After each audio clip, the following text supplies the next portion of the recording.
మా అందరికీ మీరు దయచేయమని ప్రార్థన చేస్తున్నాం. నీ వాక్యము చేత మేము బలపరచబడుతూ స్థిరమైన విశ్వాసముతో నిత్య జీవము కొరకు ఎదురు చూచేవారిగా మమ్మలను చేయండి. నీ వాక్యము దగ్గరకు వెళ్ళుచుండగా నీ పరిశుద్ధాత్మ సహాయము నడిపింపు నాకు అనుగ్రహించండి. వింటున్న ప్రతి ఒక్కరూ నీ వాక్యము చేత తృప్తి కలిగి నిన్ను మరి ఎక్కువగా గణపరుచునట్లుగా సిద్ధపరచమని ప్రార్థన చేస్తూ మీ కృపగలిగిన హస్తాలకు మమ్మల్ని మేము అప్పగించుకొనుచు యేసుక్రీస్తు ప్రభువు పేరట ప్రార్థించి స్తుతించి వేడుకుంటున్నాము తండ్రి. ఆమేన్. ఆమేన్. ప్రభునందు ప్రియమైనటువంటి దేవుని వారలారా, దైవ గ్రంథంలో నుండి మనం ప్రతి శనివారము సామెతల గ్రంథములో ఉన్న వచనాలను ఒక్కొక్కటిగా ధ్యానం చేస్తూ వస్తూ ఉన్నాం. ఈరోజు కూడా మరికొన్ని సంగతులు దేవుని వాక్యములో నుండి మనము చూద్దాం. సామెతల గ్రంథము 3వ అధ్యాయము 5-6 వచనాలు వాక్యములో నుండి మనము చదువుకుందాం. సామెతల గ్రంథము 3వ అధ్యాయము 5-6 వచనాలు వాక్యములో నుండి మనము చదువుకుందాం. నీ స్వబుద్ధిని ఆధారము చేసుకొనక నీ పూర్ణ హృదయముతో యెహోవా యందు నమ్మకముంచుము. నీ ప్రవర్తన అంతటి యందు ఆయన అధికారమునకు ఒప్పుకొనుము. అప్పుడు ఆయన నీ త్రోవలను సరళము చేయును. చాలండి ప్రియులారా, దైవ గ్రంథంలో సొలొమోను రాసినటువంటి ఈ సామెతల గ్రంథంలో ఎన్నో గొప్ప విశేషమైనటువంటి సంగతులు వ్రాయబడ్డాయి. ఒక మనిషి జీవితం, ఆ మనిషి జీవిత ప్రయాణంలో ఆ వ్యక్తి బ్రతికేటువంటి బ్రతుకులో ఉన్నటువంటి ప్రతిదీ కూడా ఎలాగూ ఆ వ్యక్తి బ్రతికితే, ఎలా ఆ వ్యక్తి జీవిస్తే ఆ వ్యక్తి యొక్క ఆధ్యాత్మికమైన స్థితి బాగుంటుందో ప్రతి విషయాన్ని కూడా చాలా స్పష్టంగా ఇక్కడ భక్తుడు వ్రాసినట్లుగా లేఖనాలలో మనము చూస్తున్నాం. ఈ 3వ అధ్యాయములో ఒక కుమారునికి ఒక తండ్రి చేస్తున్న ఉపదేశం ఇది. మనము మొదటి అధ్యాయము నుండి చూస్తున్నాం. ప్రతి అధ్యాయము నా కుమారుడా, నా కుమారుడా, నా కుమారుడా అని ప్రారంభమవుతున్నాయి. అంటే ఒక తండ్రి చెప్పే ఉపదేశం లేక ఒక తల్లి చెప్పే ఒక ఉపదేశం ఇక్కడ మనకు కనబడుతుంది.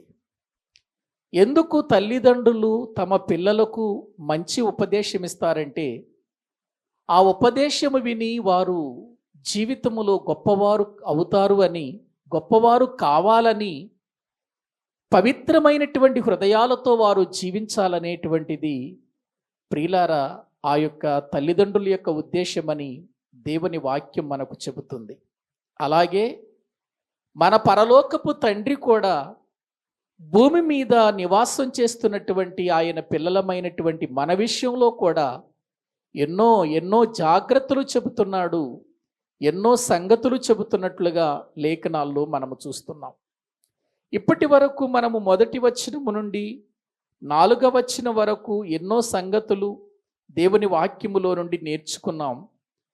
ఈరోజు దైవ గ్రంథములో మనము చదువుకున్న ఆ వాక్య భాగములో నీ స్వబుద్ధిని ఆధారము చేసుకోవద్దు అంటున్నాడు. చూడండి, నీ స్వబుద్ధిని ఆధారము చేసుకోవద్దు అని అంటున్నాడు.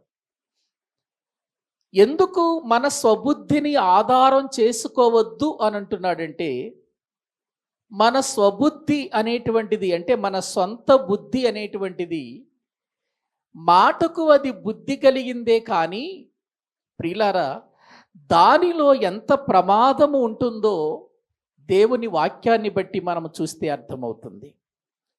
ఎప్పుడైనా ఏ వ్యక్తినైనా ప్రియులారా, నీ జీవితం ఎలా ఉంది, నీ బ్రతుకు ఎలా ఉంది అనంటే, నా బ్రతుకు బాగుండలేదండి, నా జీవితం బాగుండలేదండి, నా ప్రవర్తన బాగుండలేదండి, నా ఆలోచనలు బాగుండలేదండి, నా తలంపులు బాగుండలేదని ఎవరైనా చెబుతారండి? ఎవ్వరూ చెప్పరండి. మనిషి ఎప్పటికప్పుడు తను బుద్ధిమంతుడుగా కనపడాలని అనుకుంటాడు. అది స్వబుద్ధి. తనలో పొరపాటులున్న ప్రజల ఎదుట ఎలా ఉండాలనుకుంటాడంటే బుద్ధిమంతుడుగా కనిపించాలి. నేనే తప్పు చేసినా, నేనే పాపము చేసినప్పటికీ ఎదుటివారి ఎడల నేను నీతిమంతుడు అని అనిపించుకోవాలనే ప్రయత్నం చేస్తాడు. కానీ తన జీవిత విధానములో నేను పొరపాటులో ఉన్నాను, నేను తప్పులో ఉన్నాను, నా జీవితంలో ఎన్నో లోపాలు కనబడుతున్నాయి, కాబట్టి నా లోపాలు ఇతరులకి చెప్పుకోవాలి అనేటువంటి ఉద్దేశం ఎవరికి ఉండదు.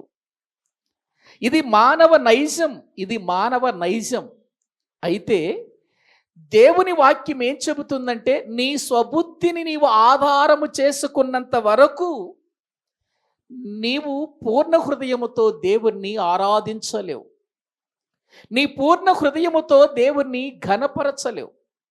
ఎందుకంటే మన లోపం మనకు తెలుసు, మన పొరపాటులు మనకు తెలుసు, పరలోకమందున్న దేవునికి తెలుసు. కానీ ప్రక్క వాళ్ళకి ఎవరికి తెలుస్తాయి? ఎవ్వరికీ తెలియవు. అందుచేత మనుష్యుడు పైరూపాన్ని చూస్తాడు, దేవుడు అంతరంగాన్ని చూస్తాడు. దేవుడు ప్రియులారా అంతరంగాన్ని చూసి చెబితే, మనుషుడు పైరూపమును చూసి చెబుతాడు. ఆ వ్యక్తి చాలా మంచివాడండి, చాలా చక్కగా ప్రార్థన చేస్తాడండి, ఆమె దేవుని మందిరానికి క్రమం తప్పకుండా వస్తుందండి, భక్తిగా ఉంటుందండి, వాక్యం చదువుతుందండి, వాక్యం వింటుందండి, ప్రతి ఆదివారము తప్పనిసరిగా దేవుని సన్నిధిలో కూడుకుంటుందండి అని చెబుతారే తప్ప, ప్రియులారా ఆ వ్యక్తి లోపల ఏముందో ఎవరికి తెలుసు చెప్పండి? నరుని హృదయాలోచన లోతు నీళ్ల వంటిది అని అన్నాడు. లోతుగా ఉన్న నీళ్ల వంటిది మనిషి హృదయాలోచన. ఆ హృదయము లోపలికి వెళ్ళాలి అని అంటే నువ్వు నేను వెళ్ళలేం.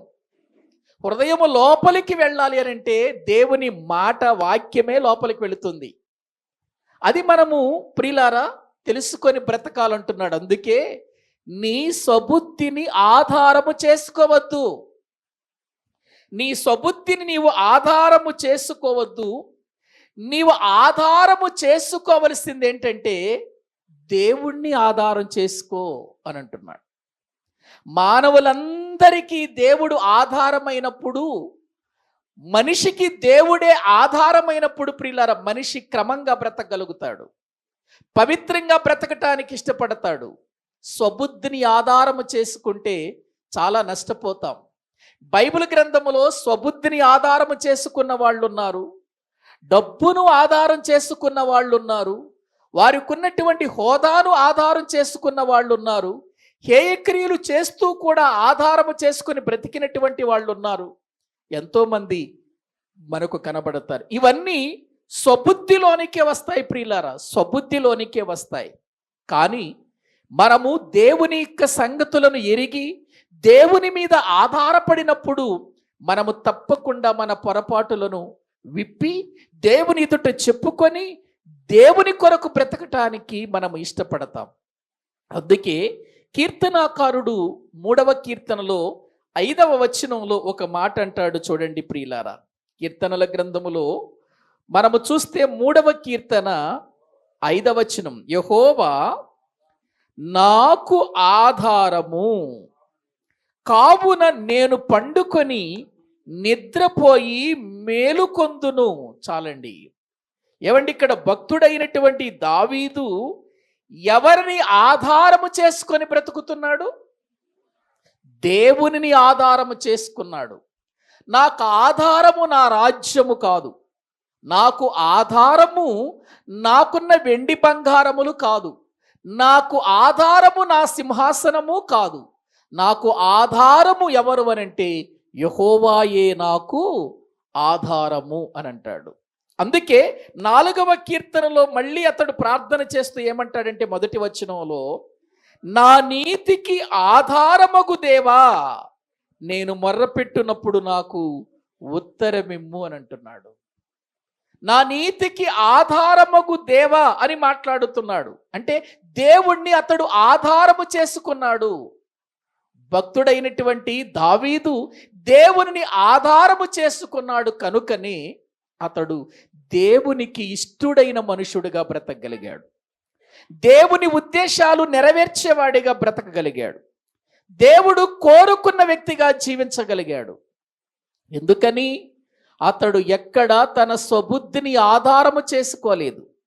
ఎక్కడ కూడా తన జీవితములో ప్రియులారా తన యొక్క డబ్బును కానీ, తనకున్న హోదాను కానీ, తన రాజ్యాన్ని కానీ, వెండి బంగారాలను కానీ ఆధారము చేసుకోలేదు.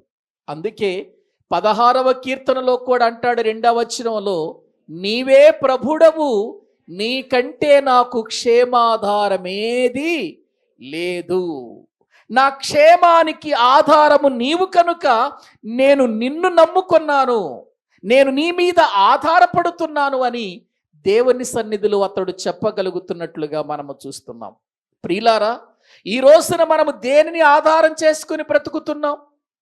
మన చదువును ఆధారం చేసుకుని బ్రతుకుతున్నామా? మనకున్న హోదాను ఆధారము చేసుకుని బ్రతుకుతున్నామా? లేకపోతే ఈ లోకములో ఉన్న బంధువర్గాన్ని చూసుకొని ఆధారము చేసుకుని బ్రతకగలుగుతున్నామా? అండబలాన్ని కండబలాన్ని చూసుకొని ఆ ఆధారంతో బ్రతుకుతున్నామా? అయితే ఇదంతా స్వబుద్ధిలోనికే వచ్చేస్తుందండి. ఇదంతా స్వబుద్ధిలోనికే వచ్చేస్తుంది. అందుకే నీ స్వబుద్ధిని ఏం చేసుకోవద్దన్నాడు? ఆధారము చేసుకోవద్దు అని మాట్లాడుతున్నట్లుగా వాక్యములో మనము చూస్తూ ఉన్నాం. ప్రియులారా, ఈ రోజున మనము మన స్వబుద్ధిని ఆధారము చేసుకున్నంత వరకు ఒక ఆధ్యాత్మికమైన జీవితంలో మనము ఎదగలేము. ప్రభువులో ప్రియులారా మనము ఫలించలేము అనే విషయాన్ని నేను మీకు తెలియచేస్తున్నాను.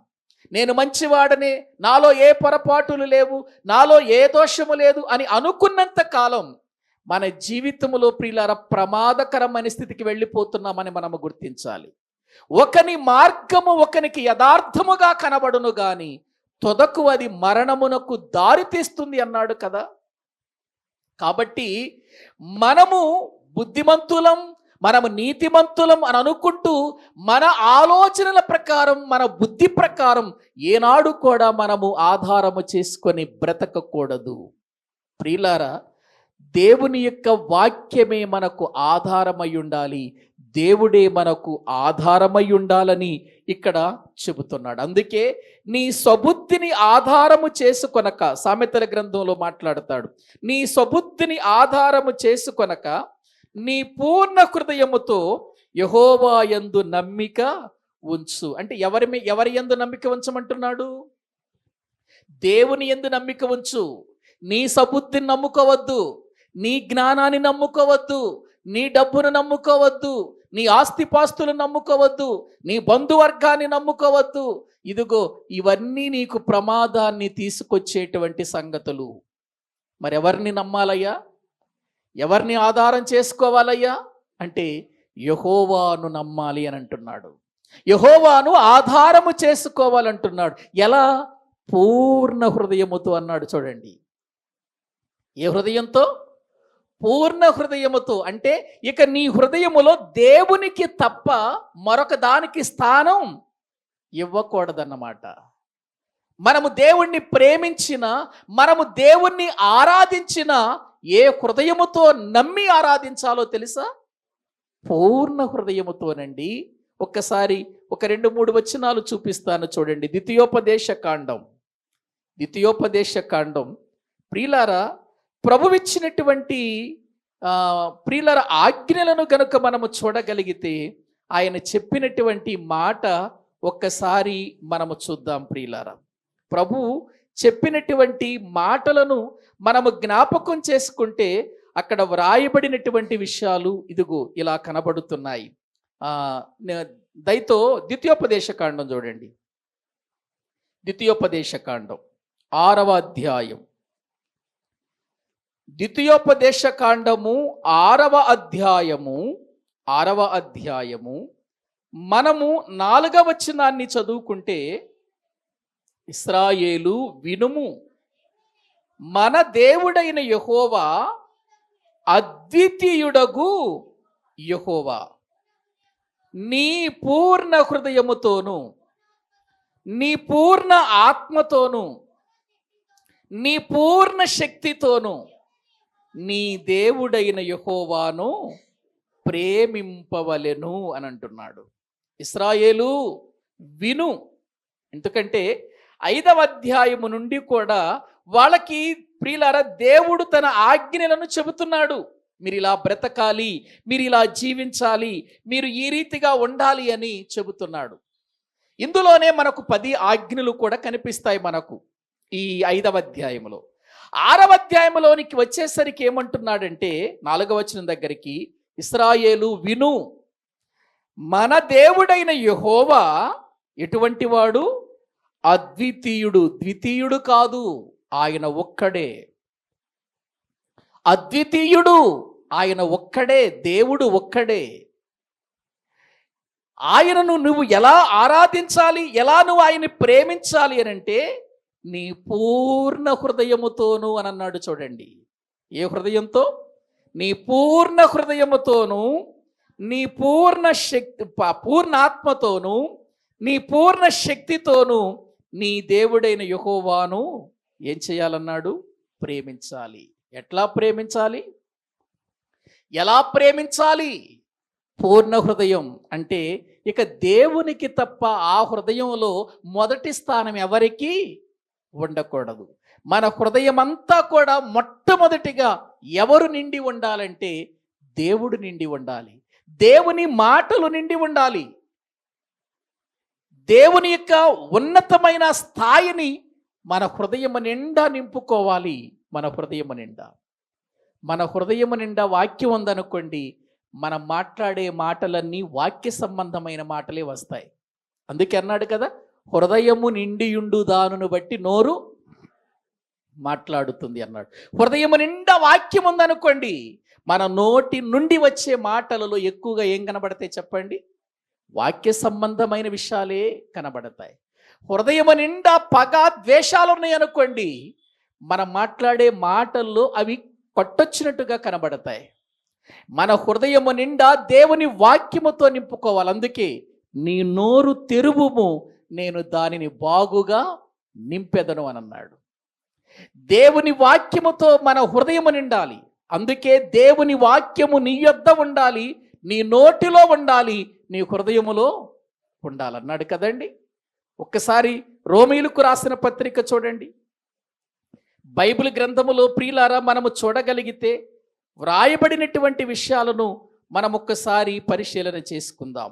రోమీయులకు రాసినటువంటి పత్రిక దేవుని వాక్య భాగములో ప్రియులారా 10వ అధ్యాయము 8వ వచనాన్ని మనము చదువుకుందాం. అదేమని చెప్పుచున్నది? వాక్యము నీ యొద్దను, నీ నోటను, నీ హృదయములో ఉన్నది, అది మేము ప్రకటించు విశ్వాస వాక్యమే అని అన్నాడు. వాక్యం ఎక్కడెక్కడ ఉండాలంటున్నాడు? ఏవండి, వాక్యము నీ యొద్ద ఉండాలి, వాక్యము నీ దగ్గర ఉండాలి. వాక్యం తర్వాత నీ నోటిలో ఉండాలి, తర్వాత నీ హృదయములో ఉండాలి. వాక్యము నీ దగ్గర పెట్టుకొని నీ నోటితో చదువుతున్నప్పుడు, నీ నోటితో దాన్ని ప్రియులారా చదువుతున్నప్పుడు ఆ వాక్యము నీ మనసులోనికి వెళ్ళిపోతుంది, హృదయంలోనికి వెళ్ళిపోతుంది. నీ ప్రియులార హృదయంలోనికి, నీ మనసులోనికి వాక్యం వెళ్ళినప్పుడు మళ్ళీ తిరిగి అది ప్రియులార బయటకు వచ్చినప్పుడు అవే సంగతులు బయటకు వస్తాయండి. అవే సంగతులు బయటకు వస్తాయి. వాక్యము నీ యొద్ద ఉంచుకొని వాక్యాన్ని నీ నోటితో చదివినప్పుడు, నీ నోటితో చదివిన వాక్యము నీ మనసులోనికి వెళ్ళినప్పుడు, నీ మనసులోనికి వెళ్ళినటువంటి వాక్యముని నీ మనసంతా నింపబడినప్పుడు నువ్వు మాట్లాడినప్పుడు కూడా అవే మాటలు బయటకు వస్తాయి. వాక్య సంబంధమైన మాటలే వస్తాయండి. అందుకే దేవుడు తన యందు భయభక్తులు గలవారు ఒకరితో ఒకరు సంభాషించుకొనుచున్నప్పుడు ఆలకిస్తానంటున్నాడు. ఆయన ఎందుకు ఆలకిస్తాడు? వారి నోటి నుండి వచ్చే మాటలేవి. అవును, దావీదు సౌలు మాట్లాడుకుంటున్నప్పుడు, సౌలుతో దావీదు మాట్లాడుతున్నప్పుడు ఆ మాటలు విన్నటువంటి యోనాతాను హృదయము దావీదు హృదయంతో ఏమైపోయింది? కలిసిపోయింది. ఎందుకని? దావీదు హృదయములో ఎవరి మాటలున్నాయి? అందుకే మీ సంభాషణ ఉప్పు వేసినట్లు రుచి కలిగిందిగా కృపాసహితముగా ఉండాలి అన్నాడు కొలసీలకు రాసిన పత్రిక 4వ అధ్యాయంలో. ప్రియులారా, ఆలోచిస్తున్నారా? అందుకే నీ పూర్ణ హృదయం నీ హృదయములో దేవునికి స్థానం ఉన్నప్పుడు, నీ హృదయములో దేవునికి స్థానం ఇచ్చినప్పుడు, పరిపూర్ణంగా ఆయన వాక్యానికి నువ్వు స్థానం ఇచ్చినప్పుడు ఇంకొకటి రావటానికి అవకాశం ఎక్కడ ఉంటుంది? బాటిల్ నిండా నీళ్లు పోసామండి, బాటిల్ ఫుల్గా నీళ్లు నింపేసాం, దాన్ని ఒక బాటిల్ నిండా. ఇంక అందులో పోయటానికి ఇంకా ఏమైనా పోయటానికి అవకాశం ఉంటుందా? ఎందుకని? దాని నిండా ఏముంది? నీళ్లతో నింపేశాం. ఇంకా పోయటానికి ఇంకా అవకాశం లేదు. పోసినా కూడా అది బయటికే వెళుతుంది కానీ లోపలికి వెళ్ళదు. అంతే, దేవుని వాక్యము కూడా మన హృదయములో నిండినప్పుడు, దేవుడు మనలో ఉన్నప్పుడు, ఆయన నింపుకున్నప్పుడు ప్రియులారా, మరొకటి ఎందుకు వస్తుంది లోపలికి? ఇంకా రావటానికి ఇంకా అవకాశం ఎక్కడుంది? అందుకే మన హృదయము నిండా వాక్యము నింపబడాలండి, దేవుని మాటలు నింపబడాలండి. మరొకటి రాదండి. వాక్యం మన హృదయములో ఉన్నప్పుడు మరొకటి రాదు. అందుకే నేను పాపము చేయకుండానట్లు నీ వాక్యము నా హృదయములో ఏం చేశానంటున్నాడు? ఉంచుకున్నాను. అది ఎందుకు ఉంచుకున్నానంటే ఇంక పాపం లోపలికి రావటానికి అవకాశం లేదు అది ఉన్నప్పుడు అని ప్రియులార భక్తుడు చెబుతున్నట్లుగా లేఖనాల్లో మనము చూస్తున్నాం.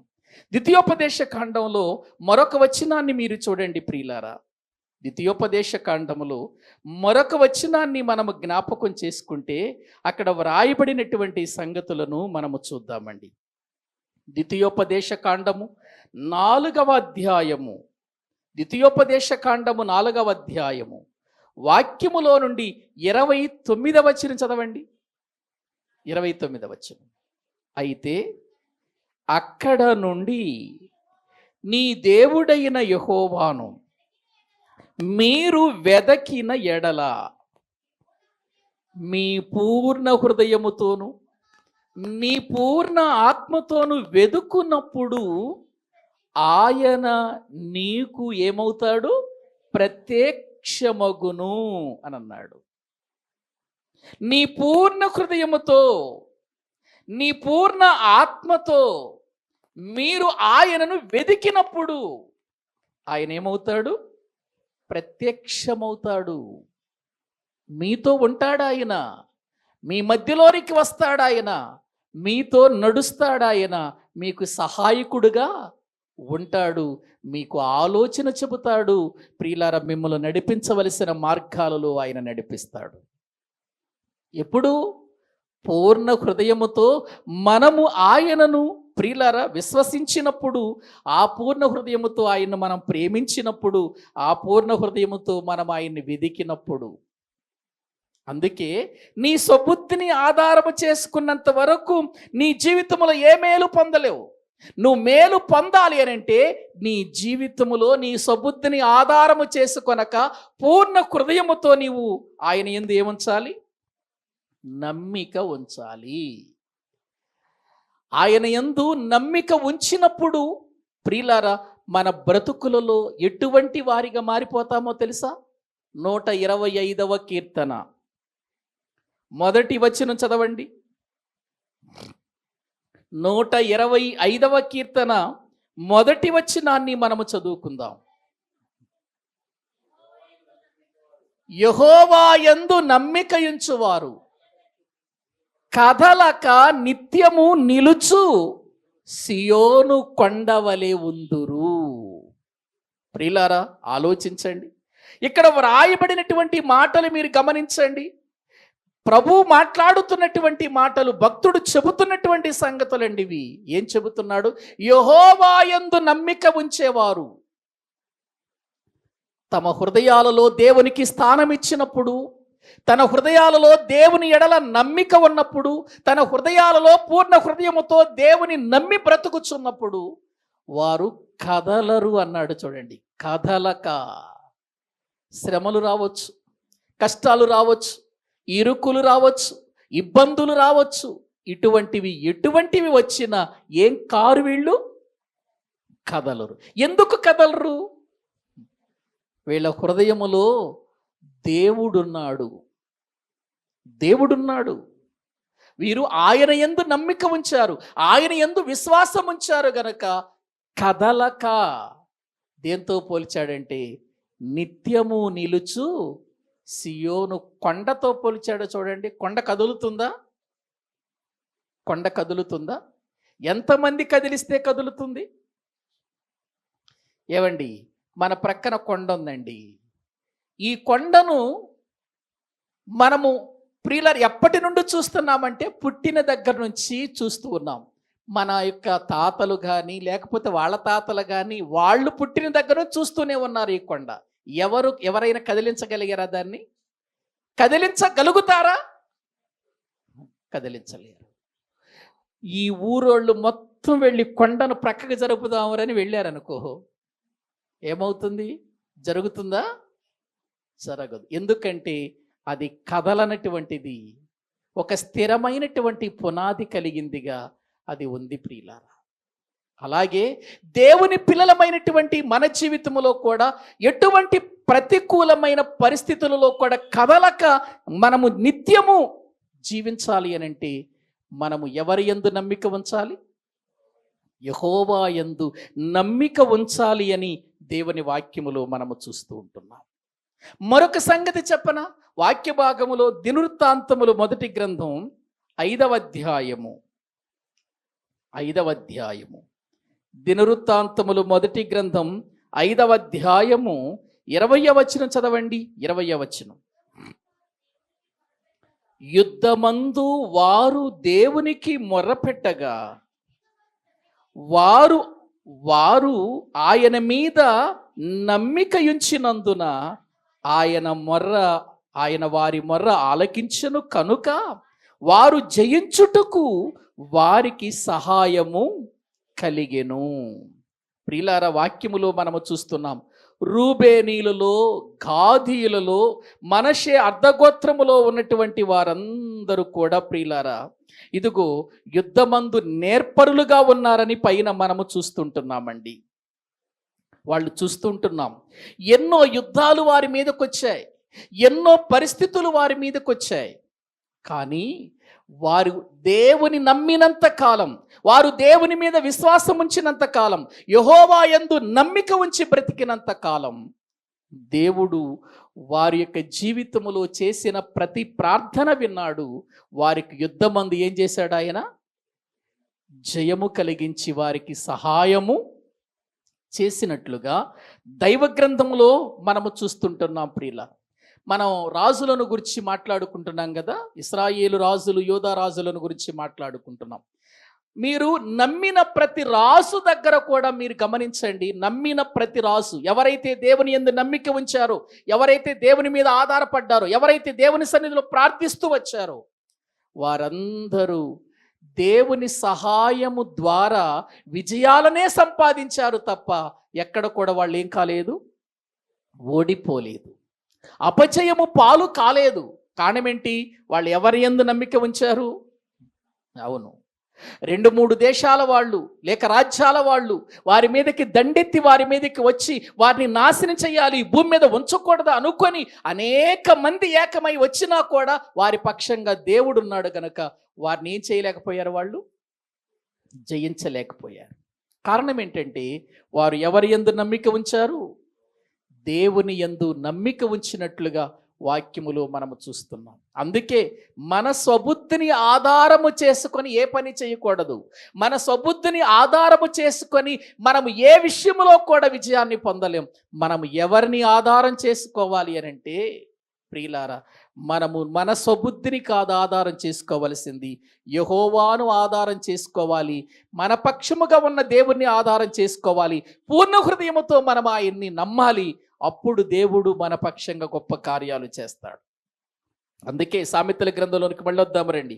అక్కడ ఏమంటున్నాడు చూడండి, మళ్ళీ 5వ వచనంలో, నీ స్వబుద్ధిని ఆధారము చేసుకొనక నీ పూర్ణ హృదయముతో యెహోవా యందు నమ్మకముంచుము అని అన్నాడు. నమ్మకముంచితే ప్రియులారా, ఎటువంటి పరిస్థితులు ఉంటాయో లేఖనాలు ఒకటి కాదు, ఎన్నో వందల వచనాలు ఉన్నాయండి. ఇక ఆ తరువాత 6వ వచనములో ఏమన్నాడు చూడండి, నీ ప్రవర్తన అంతటి యందు ఆ, ఎవరి అధికారానికి ఒప్పుకోవాలి? ఇది చాలా కష్టమైన పని. ఇది చదవటానికి బాగుంది కానీ ఇది జరిగించటం మాత్రం చాలా కష్టతరమైన పని. ఏంటి? నీ ప్రవర్తన అంతటి యందు ఎవరి అధికారం చేయాలి? దేవుడి అధికారం చేయాలి. నిజమా? నిజంగా ప్రియులారా అలా మనము చేయగలుగుతున్నామా? మన ప్రవర్తన అంతటి యందు ఆయనకి అధికారంగా ఉంచుతున్నామా? ఒకవేళ మన ప్రవర్తన అంతటి యందు ఆయనే అధికారిగా ఉంటే మనలో లోపాలు ఎందుకు కనబడతాయి? పాపం ఎందుకు చోటు చేసుకుంటుంది? ఒకసారి ఆలోచించండి. పాపం ఎందుకు చోటు చేసుకుంటుంది? లోపాలు ఎందుకు చోటు చేసుకుంటాయి? మనలో దోషాలు ఎందుకు కనబడతాయి? మనలో ప్రియులారా దేవునికి విరోధమైన కార్యాలు ఎందుకు జరుగుతాయి? మన ప్రవర్తన అంతా ఆయనకు మనం అప్పగించినప్పుడు, ఆయన అధికారి అయినప్పుడు. ప్రియులారా పాపానికి మనం అధికారం ఇచ్చామనుకోండి, మన జీవితం అంతా కూడా ఏముంటుంది? పాపమే ఉంటుంది. ఎందుకంటే దానికి ఇచ్చినప్పుడు. దేవునికి అధికారం ఇచ్చామనుకోండి, దైవాధీనంలోనే ఉంటుంది ఆ యొక్క ప్రభుత్వం అంతా, ఆ పాలన అంతా. అందుకే రోమీలకు రాసిన పత్రికలు ఏమంటాడంటే, మీ శరీరమునందు పాపమును ఏలనీయకుడి అని అంటాడు. ఏమేలనీయకూడదట? పాపాన్ని ఏలనీయకూడదట. అంటే పాపము ఏలుతుందా? ఏలుతుంది. ఈరోజు ప్రపంచాన్ని ఏలుతుంది ఏంటి? పాపమే. మనమేమనుకుంటున్నామంటే మనం ఒక మన మన మన యొక్క ప్రియులారా మన రాష్ట్రానికి ఒక ముఖ్యమంత్రిని పెట్టుకున్నాం, మన యొక్క దేశానికి ఒక అధికారిని పెట్టుకున్నాం, ఇదిగో వీళ్ళు మనల్ని పరిపాలిస్తున్నారు అని అనుకుంటున్నాం. కానీ లోకమంతా దేనితో నిండి ఉందో తెలుసా అండి? పాపముతో నిండిపోయిందండి ఈ లోకమంతా. పాపము పరిపాలిస్తుందండి ఈ లోకాన్ని. మనకు పాపము కనబట్టలేదు, మనుషులు కనబడుతున్నారు కానీ అసలు ప్రపంచాన్ని పాపము ఏలుతుందన్న సంగతి ఎవరికి తెలుసు? ఒక్కసారి యోహాను పత్రిక చూడండి. యోహాను గారు రాసినటువంటి మొదటి పత్రిక, దేవుని వాక్యములో మనము చూడగలిగితే 5వ అధ్యాయము 19వ వచనాన్ని చదవండి. దేవుని మూలముగా పుట్టిన వాడెవడును పాపము చేయుడని ఎరుగుదము. దుష్టుడు వానిని ముట్టడు. మనము దేవుని సంబంధులమనియు లోకమంతయు అన్నాడు చూడండి. లోకమంతయు దుష్టుని యందు ఉన్నది. ఎవరి యందు ఉంది లోకమంతా? దుష్టుని యందు ఉంది. ఇంకా పుట్నుట్లో ఇంకా బాగా రాస్తాడు, దుష్టుని యందు పడి ఉన్నది అని అంటాడు. ఏంటది? లోకమంతా దుష్టుని యందే పడింది. యేసుప్రభు వచ్చే నాటికి, యేసుప్రభు ఈ భూమి మీదకు వచ్చి ఆయన పెరిగి బాప్తీసం తీసుకొని ప్రియులారా ఆనాటికే రాజ్యాలన్నీ, సకల రాజ్యాలన్నీ ఎవరి వశములో ఉండిపోయాయి?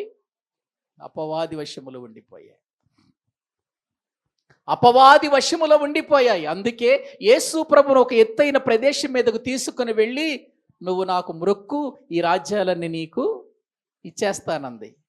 ఈ రాజ్యాలన్నీ నీకు ఇచ్చేస్తాను అందంటే రాజ్యాలన్నీ ఎవరి వశంలో ఉన్నాయి? అప్పటికి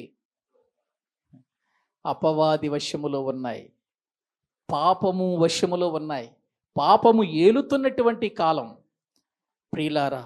అంటే పాపము ప్రారంభమైన నాటి నుండి యేసుక్రీస్తు 2వ రాకడ వరకు కూడా ఈ భూమి మీద అనేకులను పాపము ఏలుతూనే ఉంటుందండి. పాపము పరిపాలన చేస్తూనే ఉంటుందండి.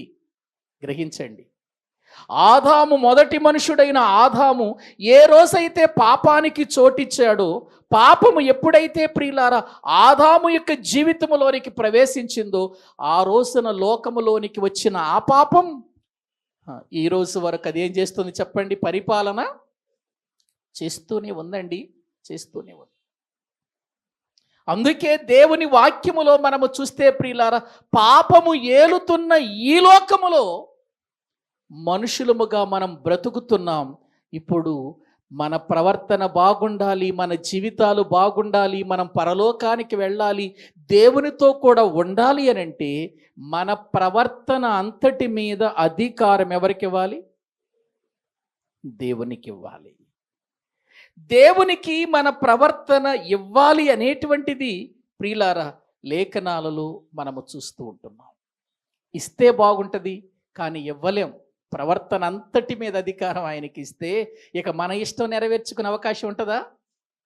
ఉండదు కదా. కానీ పౌలు గారు ఇచ్చేశాడు.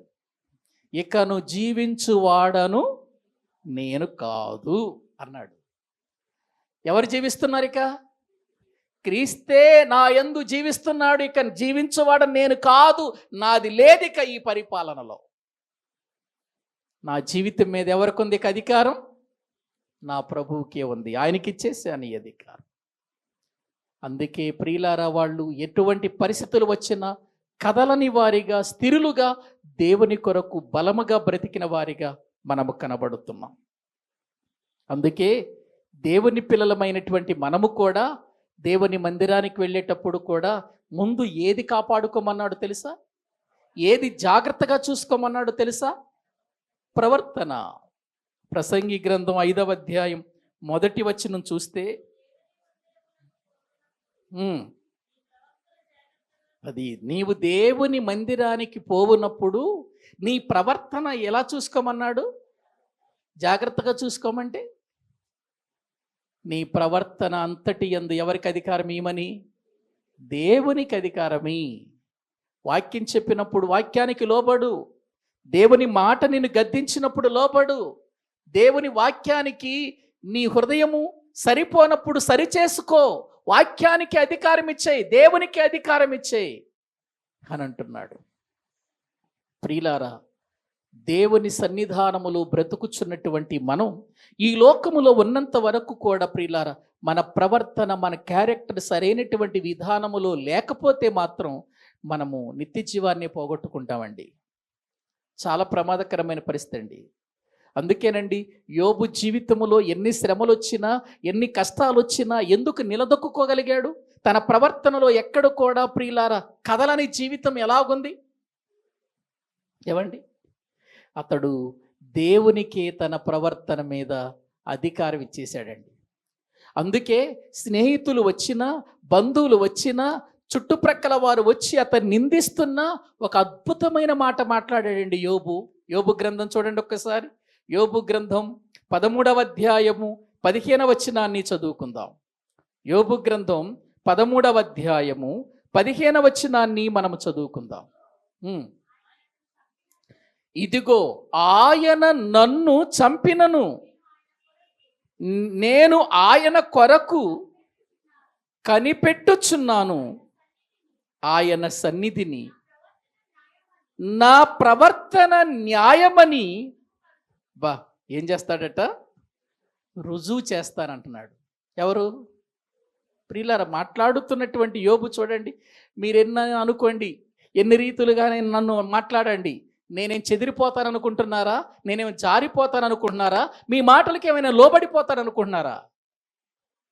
ఏవండి, వాక్యము లేని కాలం, లేఖనాలు తన చేతిలో లేని కాలం, ప్రియులారా ఒక మందిరము లేని కాలం, ప్రియులారా అతనిని ఓదార్చటానికి కానీ ఆదరించటానికి కానీ ఒక సేవకుడు అతని కాలములో వచ్చి అతన్ని ఆదరించినటువంటి కాలం, ఒక మందిరము, ఒక సహవాసము లేనటువంటి కాలములో నిజంగా యోబు మాట్లాడుతున్న మాటలు చూడండి ఎంత బాగున్నాయో. మన ప్రవర్తన న్యాయమని రుజువు చేయాలి. రుజువు చెయ్యాలి అని అంటే ఆ మాట అనాలంటే ఎంత సత్తా ఉండాలో తెలుసా? ఏవండి, ఒక వ్యక్తి నేరం చేశాడంటే నేరం చేసిన ఆ వ్యక్తిని కోర్టులో నిలబెట్టిన తర్వాత అతడు నేరస్తుడు కాదు అని తేలటానికి ఎన్ని రోజులు పడుతుంది? ఏవండి, చాలా టైం పడుతుంది కదా. చాలా సంవత్సరాలు కూడా పడతాయి. కోర్టులో నిలబెడతారు, వాదోపవాదాలు జరుగుతాయి. ఆ వాదోపవాదాలలో ప్రియులారా న్యాయము, ఇతడు నేరస్తుడు కాదు అని చెప్పటానికి వాయిదాల మీద వాయిదాలు, వాయిదాల మీద వాయిదాలు, వాయిదాల మీద వాయిదాలు.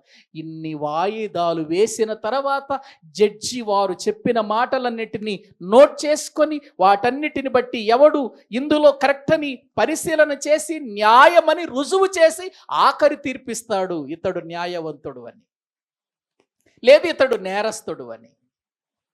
ఏవండి, యోబు తన జీవితములో ఎంత ధైర్యంగా మాట్లాడుతున్నాడంటే అది సామాన్యమైనటువంటి విషయమా?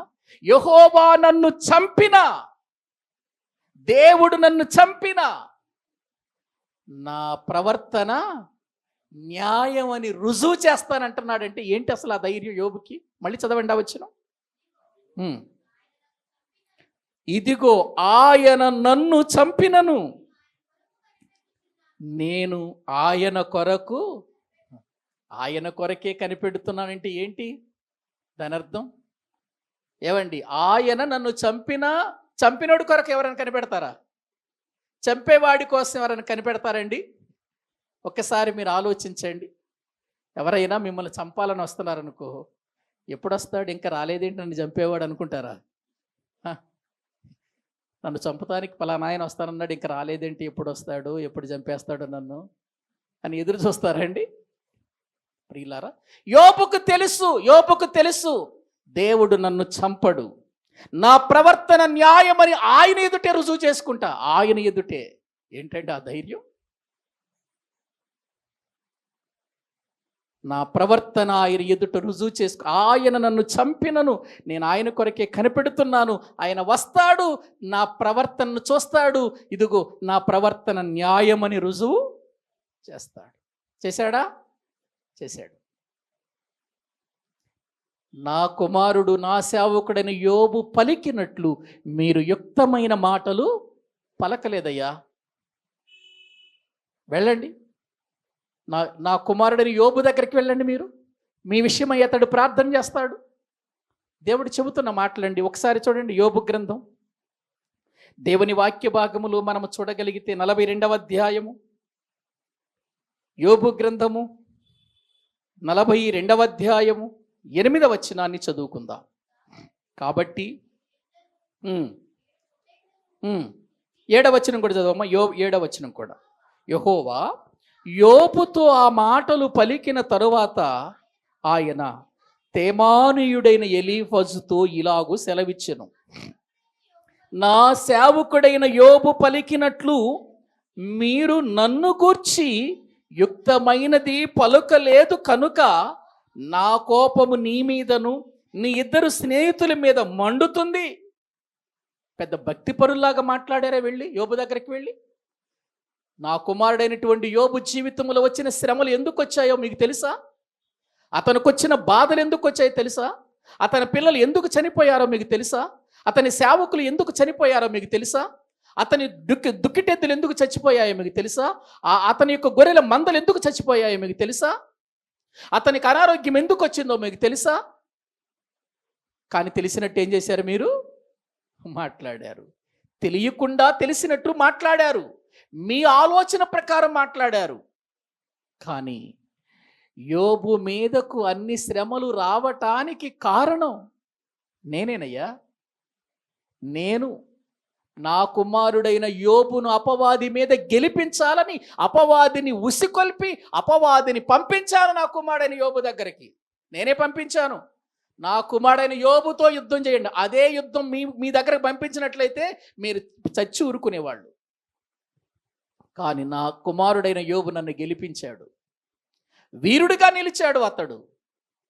అతడు పలికిన మాటలలో కానీ అతడు జీవించిన జీవితంలో కానీ నిజంగా ఎక్కడ పొరపాటు లేకపోయినా నా మాటలు విని పశ్చాత్తాపపడి బూడిదలో పడుకుని ఏడ్చాడయ్యా నా కుమారుడు యోబు.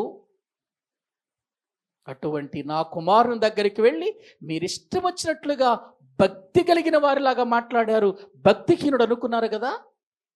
కాదు. అతని జీవితం మొత్తం మీద, తన ప్రవర్తన అంతటి మీద అధికారం ఎవరికి ఇచ్చాడు? నాకే ఇచ్చాడు అని అన్నాడు దేవుడు. నాకిచ్చేశాడు. తన జీవితంలో ఎన్ని వచ్చినప్పటికీ కూడా సహించటానికి ఇష్టపడ్డాడు. నా కుమారుడైన యోబును గూర్చి ఇదిగో మీరు పలికిన మాటలు సరైనవి కావు, ఆయన పలికిన మాటలు యుక్తమైనవి, మీరు పలికిన మాటలు యుక్తమైనవి కాదు అని దేవుడు మండిపడ్డాడట. ఎవరి మీద? యోబు స్నేహితుల మీద. వాళ్ళు ప్రార్థన చేసేవాళ్లే, వాళ్ళు దేవుని మందిరానికి వెళ్ళిన వాళ్ళే. మందిరం లేదనుకోండి, దేవుణ్ణి ఘనపరిచిన వాళ్లే వాళ్ళు కూడా. ఏవండి, వాళ్ళు మాట్లాడిన మాటలలో భక్తి మాటలు లేవా? వాళ్ళు మాట్లాడినటువంటి మాటలో ప్రార్థనకు సంబంధించిన మాటలు లేవా? ఉన్నాయండి. కానీ వాళ్ళు సరైన విధానములు ఆలోచించలేకపోయారు. అప్పుడు ఏమంటున్నాడు చూడండి, 8వ వచనం. కాబట్టి 7 ఎడ్లను 7 పొట్టేళ్లను మీరు తీసుకొని నా సేవకుడైన యోబునొద్దకు పోయి మీ నిమిత్తము దహన బలి అర్పింపవలెను, అప్పుడు నా సేవకుడైన యోబు మీ నిమిత్తం ప్రార్థన చేస్తాడు. ఇప్పటి వరకు తిట్టినోడి దగ్గరికి వెళ్ళి బలి, ఇదిగో మీ నిమిత్తం బలి అర్పించండి, ఇదిగో అప్పుడు నా సేవకుడైన యోబు మీ నిమిత్తం ఏం చేస్తాడు? ప్రార్థన చేస్తాడు. చదవండి. మీ అవివేకమును బట్టి మిమ్మను శిక్షింపకయుండునట్లు నేను అతనిని మాత్రము అంగీకరించెదను, ఎలయనగా నా సేవకుడైన యోబు పలికినట్లు మీరు నన్ను గూర్చి యుక్తమైనది పలుకలేదు. చదవండి. తేమానీయుడైన ఎలీఫజును, షూహీయుడైన బిల్దదును, నైమాతీయుడైన జోఫర్ను పోయి యెహోవా తమకు ఆజ్ఞాపించినట్లు చేయగా యెహోవా వారి పక్షమున యోబును అంగీకరించెను. మరియు యోబు తన స్నేహితుల నిమిత్తము ప్రార్థన చేసినప్పుడు యెహోవా అతని క్షేమస్థితిని మరలా అతనికి దయచేసెను. చూసారా? న్యాయమని రుజువు చేసుకున్నాడా లేదా? న్యాయమని రుజువు చేసుకున్నాడా లేదా? తన ప్రవర్తన యోబు చేసుకున్నాడా లేదండి? చేసుకున్నాడు కదా. న్యాయమని రుజువు చేసుకున్నాడు కదా. ఇక్కడ దేవుడే స్వయాన చెబుతున్నాడు కదా. అంటే తన ప్రవర్తన అంతటి మీద దేవుడు ఏమిచ్చాడు? ప్రియులారా, యోబు ఎవరికి అధికారం ఇచ్చాడు చెప్పండి? అందుకే మనము మన ప్రవర్తన అంతటి యందు ఆయన అధికారానికి ఒప్పుకుంటే ప్రియులారా, మనము ఏ పొరపాటు చేయలేం, దేవుని నిందించలేం, దేవుని అవమానపరచలేం, దేవుణ్ణి ఎటువంటి పరిస్థితిలో నేను ఘనపరచగలుగుతాం. అన్ని జరిగిన యెహోవా ఇచ్చిన యెహోవా తీసుకొని పోయినని ఒక మాటతో ప్రియులారా దేవుని ఘనపరిచాడు అతడు. యెహోవా ఇచ్చాడు, యెహోవా తీసుకొని పోయిన ఆయన నామమునకే. అతడు మాట్లాడిన మాటలలో ఎక్కడ కూడా పొరపాటు లేదు. ఎందుకు ప్రభు ఇన్ని నిందలు, ఎందుకయ్యే ఇన్ని అవమానాలు, ఎందుకయ్యే ఇన్ని పరిస్థితులు అని అతడు ఏనాడు కూడా దేవుని అవమానపరచలేదు. తనను తాను తిట్టుకున్నాడు, తనను తాను ప్రియులారా ఆ దేవుని యొక్క సన్నిధానములో శపించుకున్నాడు తప్ప దేవుణ్ణి మాత్రం ఒక్క మాట మాట్లాడలేదు. తన ప్రవర్తన న్యాయము అని రుజువు చేసుకున్నవాడిగా మనకు కనబడుతున్నాడు. ప్రియులారా, ఆలోచించండి. మన ప్రవర్తన అంతటి మీద దేవునికి అధికారం ఇచ్చినప్పుడు, ఆయన మనల్ని పరిపాలిస్తున్నప్పుడు, ఆయనే మన అధికారి అయినప్పుడు, ఆయనే మన రాజు అయినప్పుడు, ఆయనే మన యొక్క ప్రియులార అధ్యక్షుడైనప్పుడు ఇంకా మన జీవితంలో ఈ లోక సంబంధమైనవి చేయటానికి ఎక్కడ అవకాశం దొరుకుతుంది చెప్పండి? అలా గనుక జరిగితే ఏమన్నాడంటే, అప్పుడు నీ మార్గములను నీ త్రోవలను సరాళము చేయును. ఆయన నీ త్రోవలను ఏం చేస్తాడు? సరాళము చేస్తాడు అని వ్రాయబడింది చూడండి. అక్కడ సరాళము చేస్తాడు ఆయన, నీ మార్గములను సరాళము చేస్తాడు. ఎప్పుడు? నీ స్వబుద్ధిని ఆధారము చేసుకొనక పూర్ణ హృదయముతో యెహోవా యందు నమ్మిక ఉంచినప్పుడు, నీ ప్రవర్తన అంతటి మీద ఆయన అధికారమునకు నువ్వు ఒప్పుకున్నప్పుడు నీ మార్గములు ఏమవుతాయి చెప్పండి? సరళమవుతాయి. ఇవేమీ చెయ్యవు కానీ మనం దేవుని యొద్ద నుంచి ఏదేదో పొందుకోవాలని బలి అడిగేస్తామండి. మనం దేవుడు ఏదో చేసేసేయాలి, నాకు దేవుడు ఏదో జరిగించేయాలి, నేను అడగంగానే ఇచ్చేసేయాలి, నేను అడగంగానే దేవుడు వచ్చేసి ఇచ్చేసేయాలి నాకు. ఏవండి, దేవుడు అడిగింది మనం చెయ్యం కానీ మనం అడిగింది మాత్రం ఏం చేయాలట? దేవుడు వెంటనే ఇచ్చేయాలి. నేను ఎంత ప్రార్థన చేసినా దేవుడు నాకు జవాబు ఇవ్వట్లేదండి, ఎంత ప్రార్థన చేసినా దేవుడు నాకు సహాయం చేయట్లేదండి, ఎంత ప్రార్థన చేసినా దేవుని యొద్ద నుండి జవాబు రావట్లేదని మనం దేవుని మీద నింద వేయటానికి తొందరపడే మనం చేయాల్సింది చేస్తున్నామా? మనల్ని చెయ్యమన్నాడు కదా, మనం చెయ్యమన్నది మనం చేయగలుగుతున్నామా? మన త్రోవలు సరళము కావాలంటే ఆయన చెప్పిన మాట ప్రకారం మనం బ్రతకాలి కదా. మన స్వబుద్ధిని ఆధారము చేసుకొనక పూర్ణ హృదయముతో యెహోవా యందు నమ్మిక ఉంచి మన ప్రవర్తన అంతటి మీద మనం అధికారం ఎవరికి ఇవ్వాలి? నేను ఇవ్వనండి, నేను ఎట్లాగే ఉంటానండి అని అన్నావు అనుకో, బైబిల్ ఏం చెబుతుందో చూడండి. అదే సామెతల గ్రంథం 16వ అధ్యాయము 7వ వచనం చూడండి.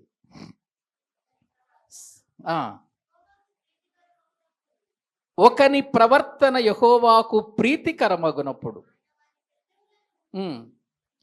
19:16 చదవండి. ముందు 19:16 చదవండి. ముందు 19:16 చదవండి. ఆజ్ఞను గైకొనువాడు తన్ను కాపాడుకొనువాడు తన ప్రవర్తన విషయమై అజాగ్రత్తగా నుండివాడు చచ్చును. వాక్యం చెప్పినప్పుడు విని దిద్దుకొని జాగ్రత్త పడి దేవుని ఆజ్ఞను గైకొంటే, దేవుని మాటలు గైకొని బ్రతికితే దేవుడు సహాయం చేస్తాడు. ఎంత వాక్యం చెప్పినా దిద్దుకోక, ఎంత వాక్యం చెప్పినా సరి చేసుకోక, తన ప్రవర్తన విషయంలో అజాగ్రత్తగా ఉంటే ఏం చేస్తాడు? వాడంతటికి వాడే చేస్తాడు. తన ప్రవర్తన విషయమై అజాగ్రత్తగా ఉండువాడు చచ్చును అని వాక్యములో మనము చూస్తున్నాం. ప్రియులారా, అంటే మన ప్రవర్తనే మనల్ని ఏం చేస్తుంది చెప్పండి? చంపుతుందండి. మనము రాజులను గురించి ధ్యానం చేస్తున్నప్పుడు, మాట్లాడుకుంటున్నప్పుడు వాళ్ళ ప్రవర్తన వాళ్ళని ఎలా చంపిందో కూడా మనం చూస్తున్నాం కదండి. ఆలోచించండి. అలా కాకుండా మన ప్రవర్తన దేవునికి అంగీకారముగా పెట్టి, మన ప్రవర్తన ఆయనకి ఇష్టమైందిగా ఉన్నప్పుడు ఇప్పుడు చదవండి 16వ అధ్యాయం. ఇప్పుడు చదవండి 16వ అధ్యాయము 7వ వచనం.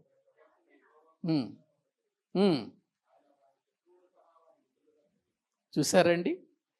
ఒకని ప్రవర్తన యెహోవాకు ఏమైనప్పుడు? ప్రీతికరమైనప్పుడు. అంటే ఇష్టమైనప్పుడు, ఆయనకి బాగా ఇష్టమైనప్పుడు, అంటే ఆయనకి ఇష్టమైన జీవితాన్ని జీవించినప్పుడు ఏం చేస్తాడన్నాడు? ఆయన వాని శత్రువులను సహా వానికి మిత్రులునుగా చేయును. ఎప్పుడు?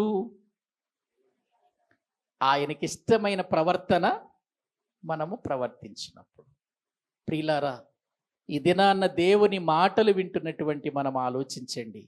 ఈ మాటలు ఎంత ఉన్నతమైనవి. సొలొమోను రాస్తున్నటువంటి ఈ మాటలను, ప్రియులారా, అతడు రాసిన ఈ సామెతలను కనుక మనం జ్ఞాపకం చేసుకుంటే, నిజంగా సొలొమోను కానీ, తన తండ్రి అయినటువంటి దావీదు కానీ, అసలు వారి జీవిత కాలములో ప్రియులారా, వారు యుద్ధము అనేటువంటిది వారి జీవితములో ప్రియులారా, వారు ఎక్కడ అపజయం పాలవలేదు. నెమ్మదిగా ఉన్నట్లుగా వాళ్ళు దేవునికి వారి ప్రవర్తన అప్పగించినంత కాలం, ప్రవర్తన దేవునికి ఇష్టమైనంత వరకు రాజ్యాలు ఎలా ఉన్నాయి చెప్పండి? చాలా అద్భుతమైనటువంటివిగా ఉన్నాయి. వెళ్ళిన ప్రతి చోట నెల్లా దేవుడు వారికి ఏమిచ్చాడు? జయాన్ని కలిగించినట్లుగా, దేవుడు తోడుగా ఉన్నట్లుగా లేఖనాల్లో మనము చూస్తుంటున్నాం. అందుకే మన ప్రవర్తన విషయంలో జాగ్రత్తగా ఉండాలి. ఎప్పుడు మన స్వబుద్ధిని ఆధారం చేసుకోకూడదు. వాక్యం మనల్ని ఖండిస్తున్నప్పుడు, వాక్యం మన బ్రతుకులను చెబుతున్నప్పుడు, వాక్యం మన లోపాలు తెలియచేస్తున్నప్పుడు వెంటనే గైకొని ఆ లోపాలను ఏం చేసుకోవాలి? మనము దేవుని దగ్గర సరి చేసుకొని విడిచిపెట్టాలి. అప్పుడు మన మార్గములు ఏమవుతాయి చెప్పండి? సరళమవుతాయి. అప్పటి వరకు ఇరుకులతో ఉన్నవి, అప్పటి వరకు బాధలతో, అప్పటి వరకు వంకరగా, అప్పటి వరకు అనేక విధాలుగా లేనటువంటి ప్రియులారా, ఇదిగో ఉన్నటువంటి మార్గాలు, త్రోవలన్నీ కూడా ఏమైపోతాయి? సరళమవుతాయి.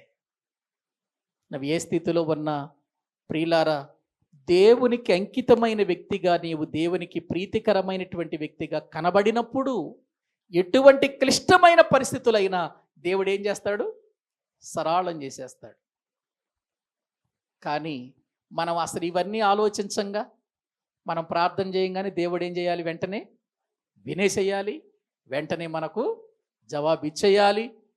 మనం అడగగానే, యేసు నామములో అడగగానే మనలో ఉన్న బలహీనతలు పోవాలి, మనలో ఉన్న రోగాలు పోవాలి, మన ఇల్లంతా బాగుపడిపోవాలి, ఉన్నతమైన స్థానానికి మనం వెళ్ళిపోవాలి. ఇవే కదా మనం కోరుకునేది. దేవుడు వినాలంటే, దేవుడు జవాబు ఇవ్వాలంటే, దేవుడు మన ప్రవర్తనను ప్రియులారా చూస్తాడు. ఆయన మన ప్రవర్తనను బట్టి మనకు జవాబు దొరుకుతుంది. మనం ఆయన అధికారానికి అప్పగించామా? మన అధికారంలో పెట్టుకొని ఆయన్ని ప్రార్థన చేస్తున్నామా? ఏవండి, మనకు తెలిసి హిజ్కియాను గురించి మనం చెప్పుకున్నాం. అతనికి ఒక సమస్య వచ్చింది. అతని మీదకి సన్హెరీబు వచ్చి అనేక రీతులుగా ఆయన్ని దూషిస్తున్నాడు, మాట్లాడుతున్నాడు. మీ దేవుణ్ణి మీరు నమ్మకండి, మీ దేవుడు మాటలు విని మీరు మోసపోకండి, హిజ్కియా మాటలు అలాగే ఉంటాయి, దేవుని నమ్మండి, దేవుని మీద ఆధారపడండి అని చెబుతాడు. ఇదిగో, మేము ఎంతోమంది రాజ్యాలు జయించాం, వాళ్ళ దేవుళ్ళు ఏమైనా కాపాడారా? ఈయన దేవుడు కాపాడటానికని ఇష్టం వచ్చినట్లు మాట్లాడేస్తున్నాడు. మాట్లాడిన మాటలన్నీ ప్రభు సన్నిధికి వెళ్ళి విప్పి పరచి దేవుని సన్నిధిలో ప్రార్థన చేశాడు. ప్రభువా, ఈ ప్రజలను తప్పుత్రోవ పట్టిస్తూ సన్హెరీబు వచ్చి రాజ్యాల మీద, రాజ్యం మీద, ప్రజల మీద నన్ను కూర్చి కంటే నిన్ను కూర్చి నాయన మాట్లాడుతున్నాడయ్యా. అందరిలాంటి వాడవు నువ్వు అనుకుంటున్నావుడు, కానీ నువ్వు సృష్టికర్తవన్న సంగతి అతనికి తెలియదు, నువ్వు జీవము కలిగిన వాడవన్న సంగతి తెలియటం లేదయ్యా, నీవే సహాయము చెయ్యి అని అన్నప్పుడు దేవుడు ఎంత గొప్ప విజయాన్ని కలిగించాడో మనము ప్రియులారా చూసాం. కాబట్టి ఈరోజు దేవుని మాటలు వింటున్నటువంటి మన జీవితములో మన మార్గములు సరళము కావాలంటే మన ప్రవర్తన మీదే ఆధారపడి ఉంది. మన ప్రవర్తన ఎవరి అధికారమునకు అప్పగించాలి? దేవుని అధికారానికి అప్పగించాలి. మన ప్రవర్తన దేవుని అధికారమునకు అప్పగించాలి అని అంటే మనం మన స్వబుద్ధిని ఆధారం చేసుకోకూడదు. యెహోవా యందే పూర్ణ హృదయముతో మనము ఆయన్ని నమ్మాలి, విశ్వసించాలి. అప్పుడే దేవుడి కార్యాలు చేస్తాడు. కాబట్టి ప్రియులారా, దేవుని మీద నింద వేయకండి జవాబు రాలేదని. నీ మీద నిందేసుకో. నాకు జవాబు రాలేదంటే నేను నా మీద నిందేసుకోవాలి. నేనేదో తప్పు చేశాను, నాలో ఏ లోపం ఉంది, ఏదో దేవునికి ఆయాసకరమైన జీవితం ఉందని నేను అనుకోవాలి. మీ దగ్గరకు జవాబు రావట్లేదు దేవుని యొద్ద నుండి అంటే మీ మధ్య ప్రియులారా మీరు అనుకోవాలి, నాలో ఏవో పొరపాట్లు ఉన్నాయి. ఎందుకంటే మన పొరపాటులు మనుషులకు తెలియవు, కానీ మన పొరపాటులు కనుగొనగలిగిన వాడు ఒక్కడే ఈ భూమి మీద. ఎవరు? దేవుడు. దేవుడే కనుగొంటాడు. అందుకే అంటాడు, మన పొరపాటులు కనుగొనగలిగిన వాడు ఎవడున్నాడు ఈ భూమి మీద? దేవునికి తెలుసు. కాబట్టి మన ప్రవర్తన ఆయన ఎదుట పెడదాం. మన దేవునికి ఆయాసకరమైన తొలగించుకుందాం. ఎప్పుడు మన స్వబుద్ధిని ఆధారం చేసుకుని నేను బాగానే ఉన్నాను అనుకొని ఏదో ప్రజల మధ్యలో ప్రియులారా మంచి వాళ్ళగా కనిపించటానికి మోసపూరితమైన భక్తి మనం చేయొద్దు. ఉన్నది ఒప్పుకుందాం, సరిచేసుకుందాం, దేవుని మీద ఆధారపడదాం. దేవుని యొద్ద నుండి సరళమైనటువంటి త్రోవలను మనం కోరుకుందాం. తలలు వంచండి. ప్రభు ఈ మాటలు దీవించునుగాక. ప్రార్థన చేసుకుందాం. అందరూ కూడా తలలు వంచండి. ప్రభు సన్నిధానములో మనం ప్రార్థన చేసుకుందాం. ప్రియమైన దేవుని పిల్లలారా, దేవుని మాటలు వింటున్నటువంటి మన జీవితాలు ఒక్కసారి దేవుని ఎదుట పెట్టి ప్రార్థన చేద్దాం. ప్రభువా, నిజమే, నా జీవితములో ఎందుకు దేవుడు నా ప్రార్థన వినటం లేదా అని అనుకుంటున్నాను, కానీ ఆ ప్రార్థన నా ప్రవర్తన మీద ఆధారపడి ఉందన్న సంగతి నేను తెలుసుకోలేకపోతున్నానయ్యా.